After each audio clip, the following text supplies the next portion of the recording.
So hi, thank you so much for meeting with us today. No problem, anytime.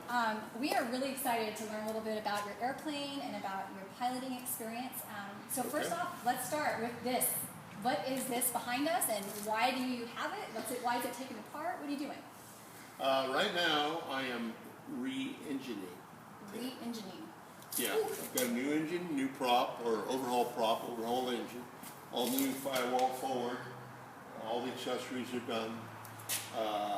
I have fired it up, but now I'm doing an extensive annual on it, which is an inspection every year. So you're doing the work yourself, which means you've taken time to learn a little bit about Right. I've had this airplane 31 years. 31 years. What kind of airplane is it? Okay, this is a Harvard Mark IV. Harvard Mark IV. Now, let me back up a little bit.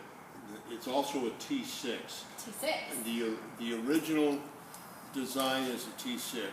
A Harvard Mark IV was made in 1952 to 1954, and it was authorized by North American to be made by Canadian Car and Foundry. So this is the latest version of all the T6s. Wow. And all the parts will fit throughout the 30 years. Wow, that's pretty cool. Yeah. That's pretty cool. So, have you flown, this hasn't flown yet, or has it been flown? Oh, I've flown, I took it to Oshkosh and I've been around, and I made a movie with it, the Tuskegee Airmen. He was in a movie, Tuskegee Airmen. Right. I was the guy that landed on the road, and... so we're all going to have to watch that, Tuskegee Airmen. Really? I need the residuals.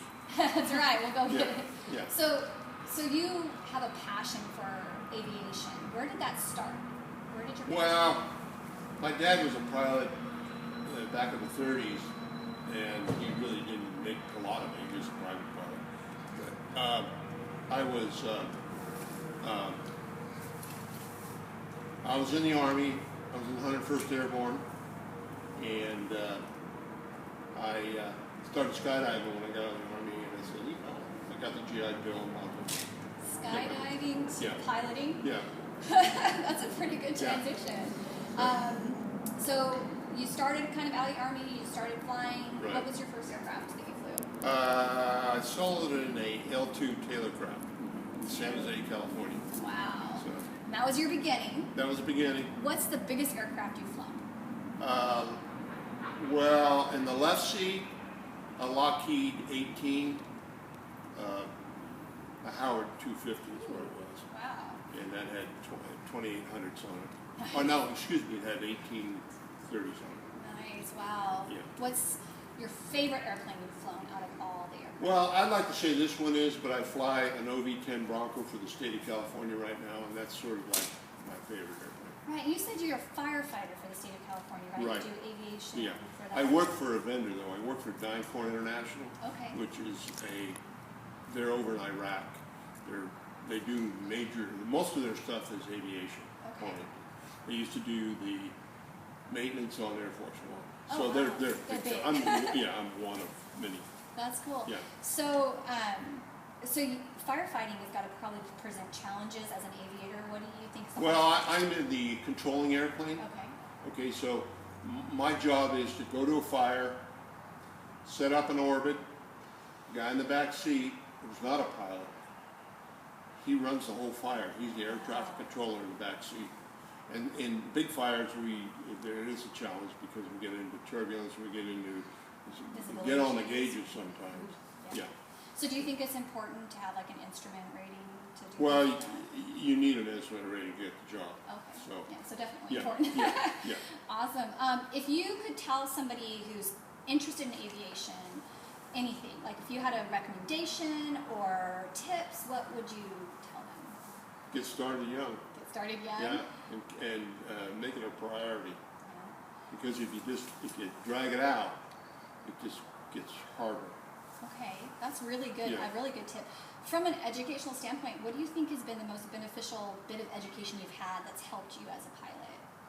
Well, probably going into the CAL FIRE program. I had all my ratings when I went there, but I got a little more disciplined, and we went to school, we got more into the airplane, the systems, and and we get into the FARs. Even though we're we're a public use airplane. We can violate the FARs and get away with it. Got some But, gray area in there, yeah, some smoky we're colors. Yeah, That's right. good. Do you feel like having any knowledge in science or math or engineering would help a pilot of today? Yeah, I think it would. I think the number one thing is you have to be motivated now. Yeah, motivation. And then if you have this other educational skills, that's definitely going to help you. Cool. So, Yeah.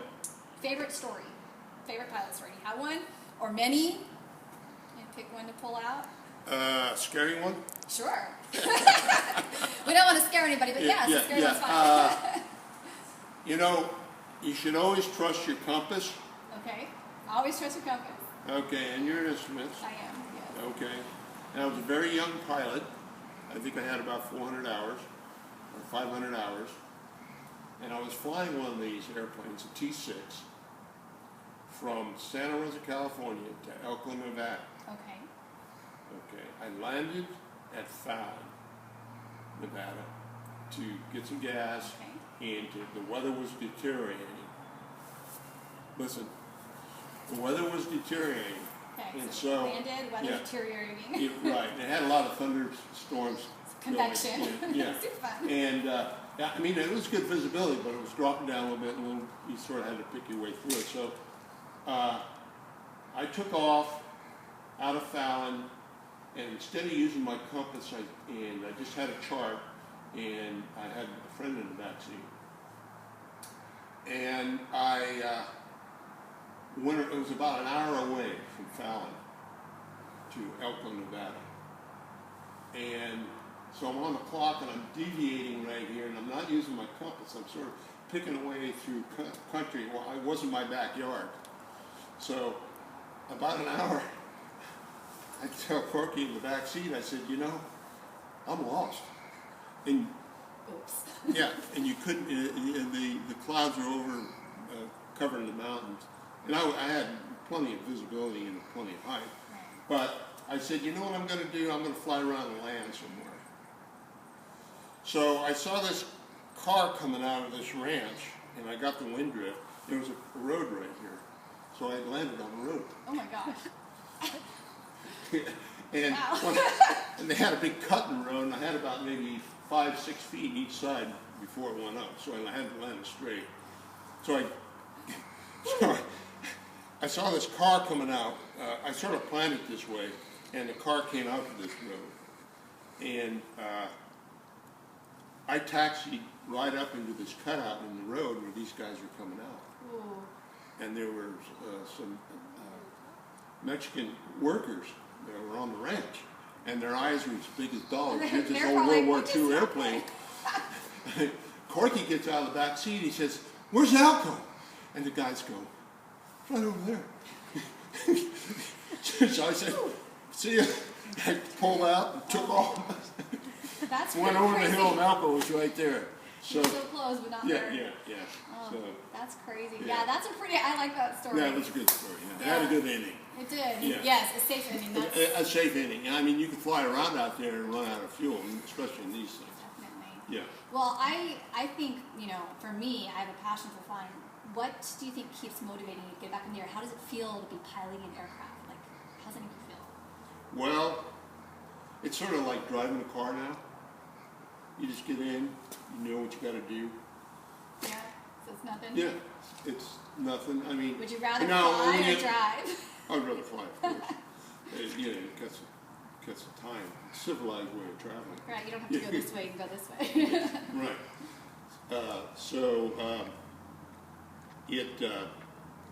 You gotta, when you get into instrument work, you gotta pay attention. Especially you got something in front of you flying. You gotta get a clearance, and you gotta shoot the approach. Now you gotta stay on it. It's work. It's work. And, but fun. it's fun. Yeah. Yeah, it's rewarding. Yeah. Yeah. I have to agree with you. And what's neat about shooting the approach is you're shooting the ILS or the VOR approach, and you break out, and there's the airport. You say, how did I do that? Yeah. Heaven. Oh, Yeah. how many hours have you flown? I meant to ask you that. I've got close to 8,000 hours. Wow, that's amazing. Well, all I can say is it's been just a dream to meet you. It's been really fun to get to learn all this stuff and your history. You have a really rich history in aviation. Yeah. I look forward to learning more about it, and I know that other people looking at flying would benefit, so thank you. Okay, thank you.